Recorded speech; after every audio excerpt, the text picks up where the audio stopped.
Dead body नहीं, फिर भी मर्डर केस। अगर किसी का मर्डर हो जाए अगर किसी का मर्डर हो जाए, लेकिन डेड बॉडी मिले ही नहीं, तो क्या किलर बच पाएगा?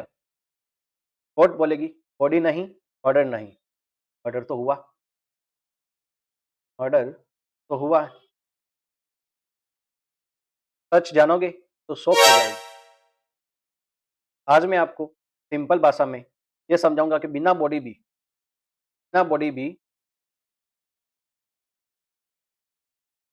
कोर्ट के अंदर मर्डर को प्रूव किया जा सकता है। केस विदाउट बॉडी आप लोगों के बीच इंटरेस्टिंग फैक्ट लेकर आया हूँ मैं। इंडिया में ऐसे केस बहुत हुए हैं, ये सिर्फ मूवी नहीं है। कोर्ट डेड बॉडी से मर्डर प्रूफ नहीं कर सकती, कोर्ट एविडेंस से मर्डर। एविडेंस आप सभी के बीच, लेकिन विधि का एक सिंपल नियम होता है बेटा, कि अगर बॉडी नहीं है, कोर्ट को ये यकीन हो गया मृत्यु तो हुई है, इंसान मारा गया है, इंसान मारा गया है, यहाँ पर ये भागता हुआ दिखाई दे रहा है, कन्विक्शन हो सकता है। सिंपल भाषा में समझेगा।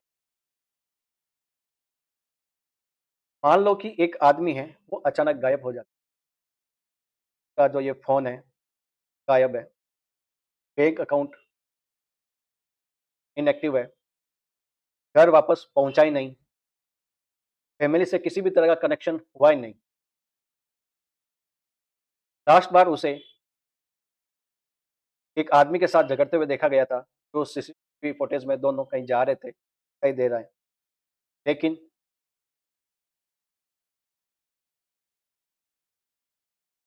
कपड़ों पर क्या था? उसके खून था। क्या था?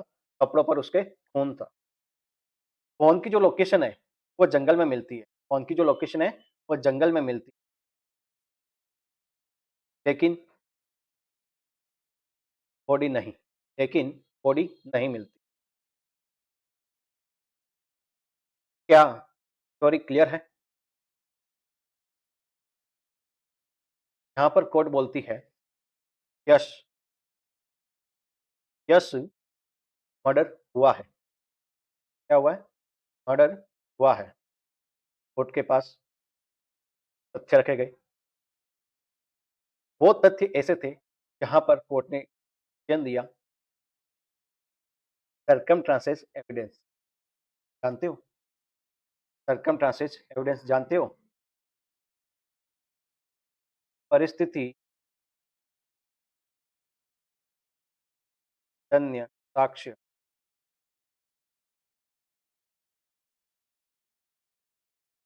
Circumstances evidence. किस केस में बात कही गई थी बेटा? शरद कीर्तिचंद वर्सेज मद्रास राज्य के बाद में कही गई थी। ठीक है?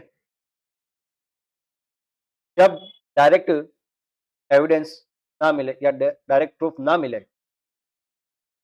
लेकिन वो सारी परिस्थितियां एक ही तरफ इशारा करती है, एक ही पॉइंट की ओर जा रही हो। जैसे यहाँ पर मर्डर हुआ, लेकिन वो सारे कुछ फैक्टर किसी एक स्थान पर जा रही हो। ये सारा कुछ कहीं जा रहा था, कहीं लड़ा था, कहीं और इस गली से गुजरा था, नाइफ मिला था, फ़ोन भी मिला था, सब कुछ, फुटप्रिंट वगैरह सारा कुछ। और कोई दूसरी लॉजिकल एक्सप्लेनेशन पॉसिबल नहीं हो रही हो, तब कोर्ट कन्विक्शन कर सकती है। तब कोर्ट कन्विक्शन कर सकती है। कैसे करेगी? कैसे करेगी कन्विक्शन? डेड बॉडी गायब है। अब इस इंसान को कन्विक्ट करना है, कैसे करेगी? अननोन पर्सन है। बेटा, एक बात कहना चाहता हूँ कि डेड बॉडी नहीं है, लेकिन लेकिन जो ये क्लू मिला है, जो एविडेंस मिला है, वो आपका स्ट्रॉन्ग है। क्या है? कि डेड बॉडी नहीं, लेकिन एविडेंस स्ट्रॉन्ग है। सुप्रीम कोर्ट कई बार बोल चुका है, सुप्रीम कोर्ट कई बार बोल चुका है कि बॉडी ना मिलना मर्डर के लिए सेल्ड नहीं बन सकता, बॉडी नहीं मिलना मर्डर के लिए सेल्ड नहीं बन सकता है। अगर ऐसा रूल हो जाए, अगर ऐसा रूल हो जाए कि बॉडी गायब हो जाती है, तो क्रिमिनल बॉडी को गायब कर देते हैं और हमेशा बच जाते हैं। कोर्ट का कहना बहुत ही शानदार था। तो यहाँ पर आपकी जो ये विधि है ना, यहाँ पर जो ये आपकी विधि है, वो क्रिमिनल से ज़्यादा इंटेलिजेंट है, क्रिमिनल से ज़्यादा इंटेलिजेंट है। क्यों? क्योंकि वो हर एक चीज़ सर्कमस्टेंसेस बता रही है, कहीं न कहीं कुछ न कुछ 5 पंच से सिद्धांत भी बताए थे, ठीक है? यहाँ पर जो क्राइम स्पॉट पर जो एफएसएल की टीम आती है, वो हर एक चीज़ बारीकी से सर्च आउट करती है, फुटप्रिंट वगैरह सब कुछ। तो ये मैं कह सकता हूँ कि विधि तो क्रिमिनल से ज़्यादा इंटेलिजेंट है। लेकिन एक बात समझो आप कि बॉडी तो नहीं मिली, बॉडी नहीं मिली, यानी यहाँ पे बॉडी है जो गायब है। लेकिन आपका ये जो एविडेंस है ना बेटा, आपका ये जो एविडेंस जो हमने तैयार किया है, बिना बॉडी के भी कन्विक्शन तभी होगा जब एविडेंस डाउट से बाहर होगा। क्या होगा? एविडेंस डाउट से बाहर होगा। विधि का एक नियम है बेटा कि 100 जो दोषी है वो बच जाए, लेकिन दोष की जान नहीं जानी चाहिए, पनिश नहीं होना चाहिए। इसलिए एविडेंस का एक गोल्डन रूल है कि कोर्ट कहानी पे नहीं, इन एविडेंस पर बिलीव करती है। पे बिलीव करेगी? एविडेंस पे। तो यहाँ पर हमने हर एक चीज़ समझ गए?